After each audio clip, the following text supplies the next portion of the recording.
नमस्कार। श्री जयप्रकाश यादव।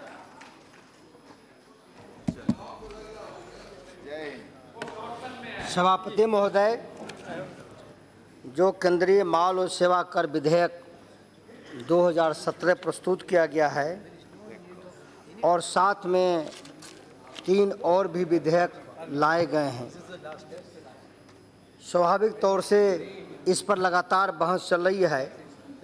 देश में संघीय व्यवस्था है और संघीय व्यवस्था हमारी मजबूत है और लोकतंत्र की यही हमारी मजबूत शाखाएं हैं।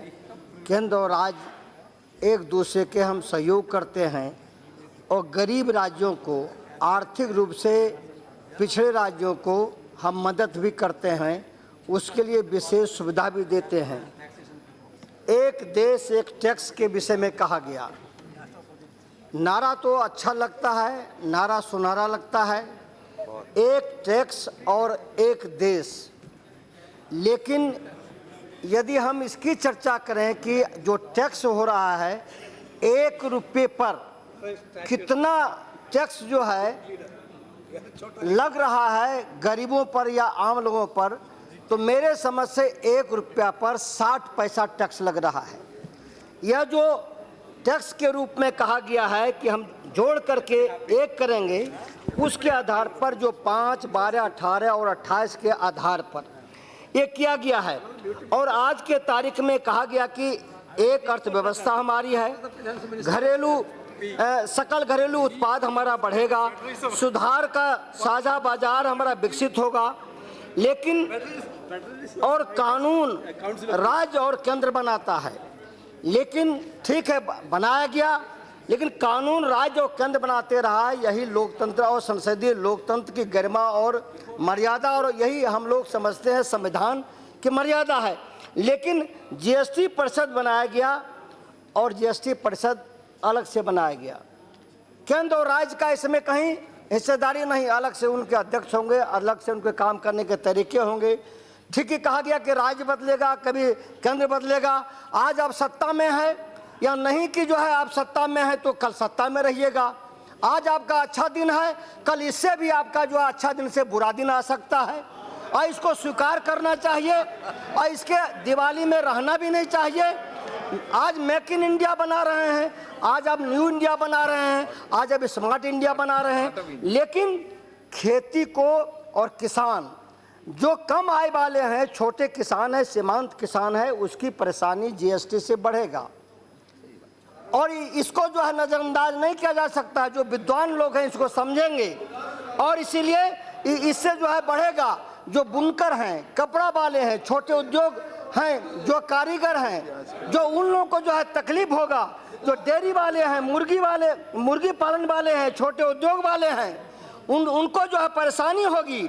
इसीलिए जो है जीएसटी से कोई मेक इन इंडिया बनेगा यह हम नहीं कह सकते हैं, लेकिन एक लुभावने जो है एक जो नारा दे करके आप जो है इसका दूरगामी महंगाई बढ़ेगी। आप बताइए, खड़े होंगे माननीय वित्त मंत्री और अन्य, यहाँ क्या महंगाई घटेगी इससे? अगर आप कह देंगे सदन में कि महंगाई घटेगी जीएसटी बिल पास होने के बाद, हम समझेंगे बहुत अच्छा क्रांतिकारी हुआ, लेकिन महंगाई घटेगी नहीं। मैं डंके के चोट पर कहता हूं कि 1 साल तक तो महंगाई इससे बढ़ेगी, घटने वाली नहीं है यहाँ।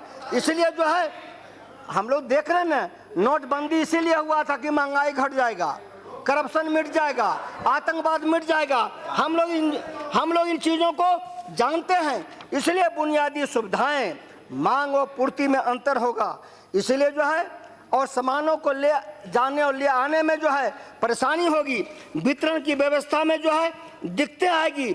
इसीलिए जो है आज के तारीख में हम ये मानते हैं, जब प्राकृतिक आपदा आता है, जब कोई परिस्थिति पैदा होती है, ऐसे वक्त में लोगों को जो है टैक्स लगेगा, वो उनकी आंखों में आंसू है, परेशानी है।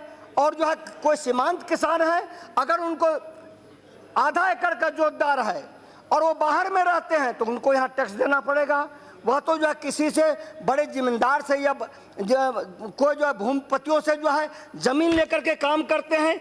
इसीलिए हम इसको मानते हैं कि जो जीएसटी बिल आया है इसमें जो है हमें कई चीज़ों पर कर चोरी, कर वंचना और बढ़े नहीं, और जो है आपने कहा कि उसमें जेल की सज़ा है, लेकिन कानून को तोड़ने वाले जो है रास्ता निकाल लेते हैं चौकीदार, और जो है चौकीदार के साथ साथ जो है उसका जो है गलती करने वाले निकाल लेते हैं। ऐसी परिस्थिति पैदा होने वाली है, और गरीबों को और किसानों को, इसमें जो है कम आय वालों को परेशानी होने वाला है। इसलिए आज जिन बातों को चर्चा हमारे सारे जो माननीय सदस्यों ने किया है, जो कि इससे जो है या नहीं कि जीएसटी बिल आ गया तो सुधार हो जाएगा।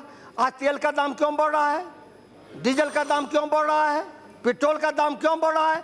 जब कच्चे तेल का दाम जो है घटते जा रहा है, तो आज जो है इस देश में क्यों जो है पेट्रोल का दाम बढ़ रहा है? अच्छा दिन यही है क्या? मेक इन इंडिया यही है क्या? जीएसटी से यही लाभ होने वाला है क्या?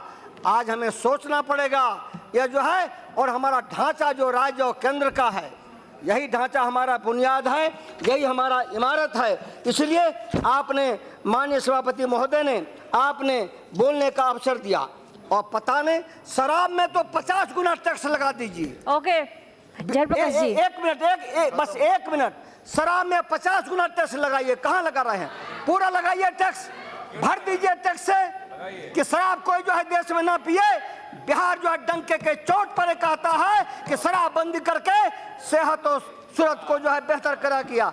आप लगाइए, लेकिन इसमें भाग जाइएगा।